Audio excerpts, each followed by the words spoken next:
আজ আমি সকাল সকালে উঠে স্নান টান সব করে ফেলেছি, কারণ আজকে আমার এক জায়গায় যেতে হবে, সেই জন্য তৈরি তো হতেই হবে, তাই না? তার উপর তো নানান রকম ঝামেলা থাকে, মেয়েকে রেডি করা, ওর বাবা পুজো করবে, স্নান করবে, সমস্ত কিছু রেডি করে তবেই যেতে হয় আমার, বাড়ি থেকে কোথাও বেরোতে হয়।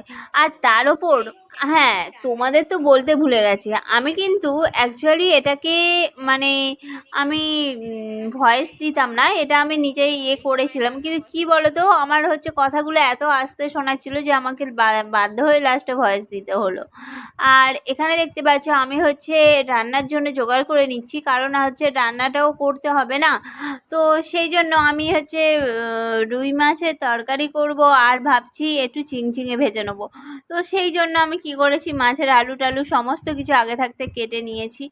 আর দিনের শেষে একটা কথা তো বারবারই মনে হয়, যদি 10টা হাত হতো ভালো হতো, কারণ হচ্ছে মানুষের হচ্ছে খাওয়া দাওয়াটা শুধু কাজ সেটা নয়, অনেক কাজ থাকে যেগুলো হচ্ছে করতে অনেকটা করে সময় লাগে। তো আমার ক্ষেত্রেও ব্যতিক্রম কিছু নয়। আর তার উপর যদি কারোর একটা বাচ্চা মেয়ে থাকে, তো তাদের সংসারে কাজটা অনেক বেড়ে যায়। যদিও আমার হাজব্যান্ড অনেকটাই হেল্প করে, কারণ হচ্ছে ও তো সমস্ত জল তোলা থেকে শুরু করে সমস্ত কাজই আমাকে করে দেয়, তো হাতে হাতে ভীষণ ভীষণ সাপোর্ট করে।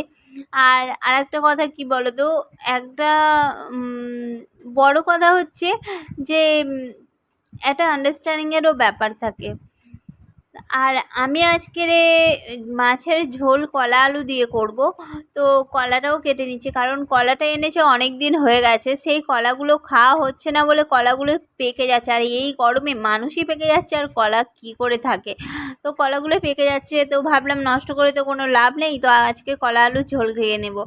আর আমার ননার একটা প্রবলেম তো আছেই, বাচ্চাদের জানো তো কাঁচা কলা দেওয়া যায় না, কিন্তু আমরা যদি কলার ঝোল খাই, আমার বাচ্চাটা কি হয়, ও কলা খাওয়ার জন্য ছটফট করে, আর কলা খাওয়ার পরে তো ওর অবস্থা খারাপ হয়ে যায়, ওই জন্য একটুকুনি কলা ওকে দেবো অবশ্যই, কিন্তু একটা পাকা মতো কলা আছে, মানে কাঁচা কলাই, সেটা পেকে গেছিলো, তো সেই কলাটা হচ্ছে কেটে ওকে মানে ওই ঝোলের মধ্যেই ফেলে দেবো, তাহলে ওরও কোনো অসুবিধা হবে না।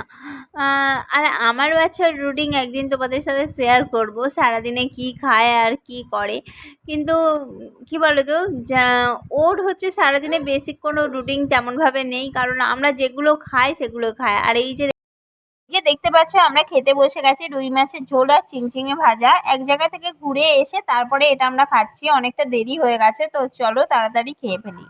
তারপর বিকালবেলা একটু রেস্ট নিচ্ছিলাম, আর সেই সময় ওর বাবা হচ্ছে দোকানে গিয়েছিল, দোকানে গিয়ে ওর জন্য এনে দিয়েছিল জিরা বিস্কিট, আর সেই বিস্কিটটা খাচ্ছিল, তো আমার জন্য একটা চকলেট বিস্কিট এনে দিয়েছিল, সেটাই খাচ্ছিলাম। আর ওর বাবা একটু ফোন করছিল, বাইরে একজনের সাথে দেখা করতে যাওয়ার আছে, তো ওর বাবা এক্ষুনি বেরোবে, আর আমরা দুজন বসে বসে একটু রেস্ট নেব, মানে বসে শুয়ে যেভাবে হোক একটু রেস্ট নেব। আর আমার মেয়ে দেখো দুটো বিস্কুট দু হাতে ধরে আছে, তো আমার মাম্মাম হচ্ছে ভীষণ রোগা হয়ে গেছে এখন, মানে খেতে পারে না, তো গরমে ঠিকঠাক ভাতটাও ঠিকঠাক খায় না।